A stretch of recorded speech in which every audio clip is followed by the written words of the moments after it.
Hi guys, जय श्री राम, राधे कृष्णा, जय माता दी। Shri Kheteshwar online study point में आप सभी का स्वागत है। मित्रों, आपके सामने प्रश्नों की जो श्रृंखला है वो रिट एग्ज़ाम के लिए महत्वपूर्ण है। आप में से ज़्यादातर रिट एग्ज़ाम की तैयारी कर रहे होंगे, तो आप सभी के लिए महत्वपूर्ण प्रश्न लेकर आया हूँ। आप सभी एक बार अपनी तैयारी को चेक कीजिए, फिर अपने को टेस्ट कीजिए कि अपने इन 20 प्रश्नों में से आप कितने क्वेश्चंस सॉल्व कर पाते हैं। तो आपके मन में प्रश्न को टिक मार्क कर दीजिए और गलत आंसर हैं वो भी काउंटिंग कर दीजिए कि 20 में से हम गलत कितने करते हैं और सही कितने करते हैं। तो शुरू करते हैं बिना समय गंवाए। प्रश्न नंबर 1 से पहला प्रश्न यह है, गुप्त वंश का संस्थापक कौन था? तो ऑप्शन आपके सामने हैं, चंद्रगुप्त, समुद्रगुप्त, सरीगुप्त या कुमारगुप्त। तो आपका समय शुरू होता है अब। 5 सेकंड में आपको अपने मन में आंसर को टिक कर लेना है, फिर मैं अपना आंसर बता देता हूँ। तो इस प्रश्न का आंसर सही है, वो है सरीगुप्त। सरीगुप्त गुप्त वंश के संस्थापक थे और समुद्रगुप्त थे। समुद्रगुप्त गुप्त वंश के प्रतापी शासक थे, महत्वाकांक्षी शासक थे। और कुमारगुप्त 5वें नंबर के गुप्त वंश में शासक हुए। और जो चंद्रगुप्त है वो मौर्य वंश के संस्थापक थे, वो थे चंद्रगुप्त। तो गाइस चलते हैं प्रश्न नंबर 2 पर। प्रश्न नंबर 2 है, अशोक स्तंभ के लिए प्रसिद्ध स्थल कौन सा था? तो आपके सामने ऑप्शन है कौशाम्बी, तक्षशिला, उज्जैन, सारनाथ। एक बार और सुनिए, कौशाम्बी, तक्षशिला, उज्जैन, सारनाथ। अशोक स्तंभ के लिए प्रसिद्ध स्थल कौन सा है? तो करेक्ट आंसर इज यानी कि सारनाथ। सारनाथ अशोक स्तंभ के लिए प्रसिद्ध स्थल है। चलिए दोस्तों, श्रृंखला में आगे बढ़ते हैं प्रश्न नंबर 3 पर। प्रश्न नंबर 3 यह कहता है कि भाखड़ा नांगल बहुउद्देशीय परियोजना निम्न में से किस राज्यों की संयुक्त परियोजना है?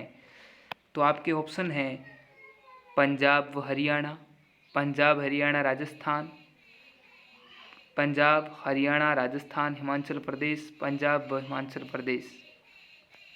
तो इस प्रकार के जो प्रश्न आते हैं तो आपको उनके प्रश्न को भली भांति समझना होता है। तो इसने क्या बताया, क्या पूछा गया है? जैसे कि बताया है कि भाखड़ा नांगल, पहले तो हमें पता होना चाहिए भाखड़ा नांगल कहाँ पर है, ठीक है। फिर ये बहुउद्देशीय यानी कि जो एक से अधिक उद्देश्य पूर्ति करने वाली जो परियोजना होती है उसे बहुउद्देशीय परियोजना करती हैं, वो किन राज्यों की संयुक्त परियोजना है? तो आप सभी ने आंसर टिक कर लिए होंगे और आंसर जो सही है वो है पंजाब, हरियाणा, राजस्थान और हिमाचल प्रदेश। तो 4 राज्यों की संयुक्त परियोजना है। कौन सी संयुक्त परियोजना है? भाखड़ा नांगल बहुउद्देशीय परियोजना इन 4 राज्यों की संयुक्त परियोजना है। तो चलिए दोस्तों आगे बढ़ते हैं प्रश्न नंबर 4 पर। प्रश्न नंबर 4 क्या कहता है कि हीराकुंड बांध किस नदी पर स्थित है? तो हीराकुंड बांध आप सभी को पता है कि कावेरी पर या कृष्णा पर या महानदी पर या दामोदर पर कहाँ पर स्थित है? आप सभी ने अपने आंसर टिक मार्क कर लिए होंगे। तो मैं समय न गंवाते हुए आंसर बता देता हूँ और उसका आंसर का उत्तर है महानदी। महानदी पर हीराकुंड बांध स्थित है। प्रश्न नंबर 5 पर चलते हैं। प्रश्न नंबर 5 में क्या कहा गया है? प्रश्न को पहले एक बारीकी से पढ़ना, फिर आप अपने उत्तर को देना कि प्रश्न क्या कहता है। प्रश्न कहता है कि लोकतंत्र की प्रमुख विशेषता क्या है? लोकतंत्र तो ऑप्शन दिया है जनता का शासन, दूसरे नंबर ऑप्शन दिया है जनता के प्रति उत्तरदायी शासन या जनता द्वारा निर्मित शासन या उपयुक्त सभी। तो आप सभी को पता ही है कि इनमें से लोकतंत्र की जो प्रमुख विशेषता है वो चारों ही प्रमुख विशेषता है, तीनों ही। तो उपयुक्त जो 3 विशेषता है वो जनता की विशेषता है, लोकतंत्र की विशेषता है। तो प्रश्न नंबर 6 आपके सामने अंग्रेजी शब्द, और अंग्रेजी शब्द कौन सा? डेमोक्रेसी। उसका हिंदी अनुवाद क्या है? उसको हिंदी में क्या कहते हैं? प्रजातंत्र कहते हैं या जनतंत्र कहते हैं या लोकतंत्र कहते हैं? यहाँ उपयुक्त ये तीनों हैं। तो आपने अपने आंसर को अपने मस्तिष्क में टिक मार्क कर लिया होगा। तो आपका अपना मिलान कर लीजिए कि ऑप्शन नंबर द है वह करेक्ट है। तो आप सभी अपने अपने आंसर को मिलान कर लीजिए और आगे बढ़ते हैं प्रश्न नंबर 7 पर। लोकसभा का सदस्य बनने के लिए न्यूनतम आयु कितनी होनी चाहिए? तो न्यूनतम आयु होनी कितनी चाहिए? तो पहला ऑप्शन है 18 वर्ष के लिए, यहाँ 21 वर्ष, यहाँ 25 वर्ष, यहाँ 30 वर्ष। लोकसभा का सदस्य बनने के लिए जो न्यूनतम आयु होनी चाहिए वो कितनी होनी चाहिए? 25 वर्ष।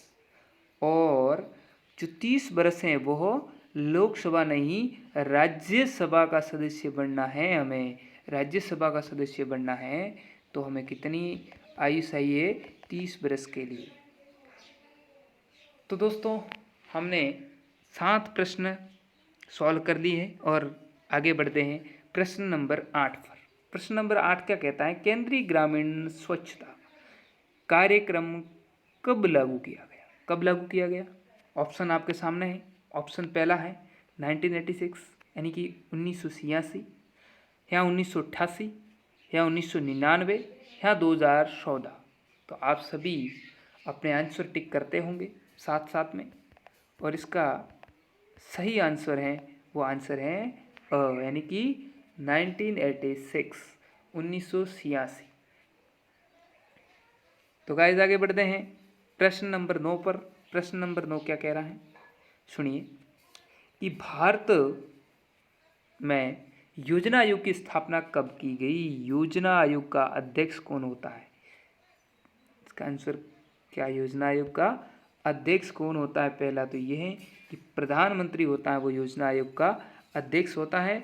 और ये स्थापना कब की गई? तो आपके जो ऑप्शन है वो जनवरी 1948, या मार्च 1950, या अगस्त 1965, या नवंबर 1978।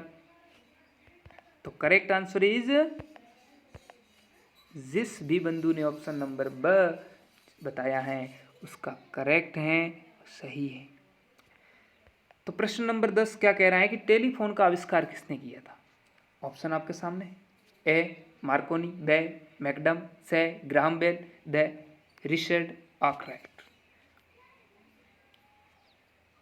तो correct answer is Graham Bell. आशा करता हूँ सभी ने ग्राहम बेल ही बताया होगा। आगे बढ़ते हैं प्रश्न नंबर 11 पर। अशोक के अधिकांश अभिलेख किस लिपि में?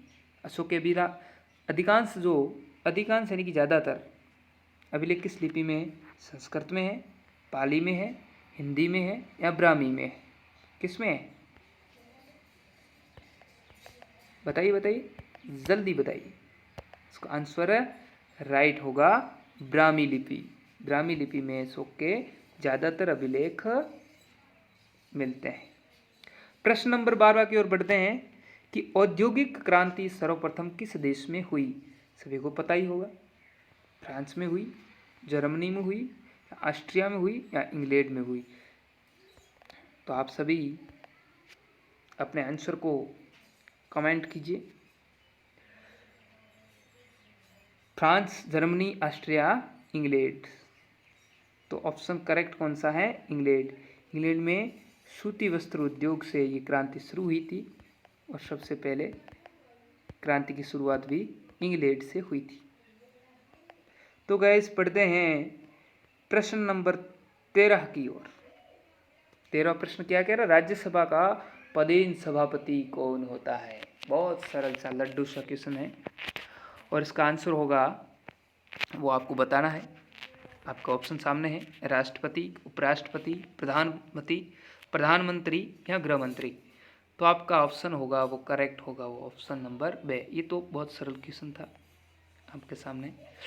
प्रश्न नंबर 14 है, निम्न में से किस नदी को बंगाल का शौक कहा जाता है? शौक यानी कि त्रासदी देने वाला। दामोदर को, माही को, गंडक को, तुंगभद्रा को? सभी को पता है कि दामोदर नदी जब बंगाल में आती है तब बंगाल में भारी बारिश बारिश के साथ हवा इतनी तेज़ बहती है कि उस समय शीत से बच्चे और जनधन की हानि होती है। इसीलिए दामोदर नदी को बंगाल का शौक कहा जाता है। आप में से अधिकतर बच्चों ने करेक्ट आंसर बताए हैं। प्रश्न नंबर 15, सर्वाधिक कार्बन की मात्रा किस किस्म के कोयले में पाई जाती है? सर्वाधिक कार्बन की मात्रा किस किस्म के कोयले में पाई जाती है? जी नहीं, ये प्रश्न नंबर 15 है। जो आप आंसर बता रहे हैं वो आंसर बता रहे हो 14 का, तो आपको बताना है आंसर नंबर 15 का करेक्ट बताना है। जो बच्चे ऑप्शन नंबर जो 14 का अ बता रहे हैं वो सही है, और जो माही बता रहे हैं वो गलत है। एक बार आप चेक कर लीजिए। जो प्रश्न नंबर 14 है उसमें नदी को जो बंगाल का शौक कहा जाता है उसको दामोदर ही कहा जाता है। एक बार वो चेक कर लीजिए, अपने नॉलेज को बढ़ाइए। चलिए चलते हैं प्रश्न नंबर 15 पर। सर्वाधिक कार्बन की मात्रा किस किस्म के कोयले में पाई जाती है? चलिए उसको छोड़िए और प्रश्न नंबर 15 पर आइए। प्रश्न नंबर 15 क्या कह रहा है कि सर्वाधिक कार्बन की मात्रा, किसकी मात्रा? कार्बन की मात्रा किस किस्म के कोयले में होती है? आपको पता है कोयले 4 प्रकार का होता है, पीट, लिग्नाइट, बिटुमेन्स और एंथ्रासाइड, ये कोयले के प्रकार हैं। बहुत अच्छा, ज़्यादातर बच्चे ऑप्शन नंबर 2 बता रहे हैं और कुछ एक ऑप्शन नंबर 6 बता रहे हैं, और कोई मेरे भाई पीट बता रहे हैं। तो जिस भी विद्यार्थी ने ऑप्शन नंबर 2 बताया वो है करेक्ट हैं। बहुत अच्छा, अच्छे जा रहे हो, अच्छी तैयारी कर रहे हो।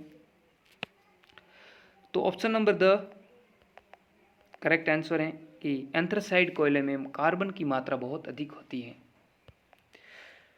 तो गाइस आज के अंतिम 2 क्वेश्चन रहे हैं, उनका आंसर सही दीजिएगा। 16वां प्रश्न यह है कि क्षेत्रफल की दृष्टि से भारत का सबसे बड़ा राज्य कौन सा? बहुत सरल लड्डू सा क्वेश्चन है, सभी को पता ही होगा कि राजस्थान क्षेत्रफल की दृष्टि से भारत का बड़ा राज्य, सबको पता है, ठीक है। और सभी ने आंसर जो बताए अच्छे बताए हैं, सभी ने ऑप्शन नंबर ए बताए हैं। प्रश्न नंबर 17, प्रत्येक राज्य में जनता द्वारा वयस्क मताधिकार के आधार पर निर्वाचित प्रतिनिधियों के सदन को कहते हैं। प्रश्न ध्यान से सुनिए। प्रत्येक राज्यसभा अपनी अपनी राज्यसभा होती है, उसमें जनता द्वारा वयस्क मताधिकार के आधार पर चुने जाने वाले निर्वाचित प्रतिनिधियों को क्या कहा जाता है? सभी को पता है। ऑप्शन नंबर कौन सा? नहीं जी, जो आप बता रहे हो राज्यसभा नहीं, उसमें होता है विधानसभा इज करेक्ट।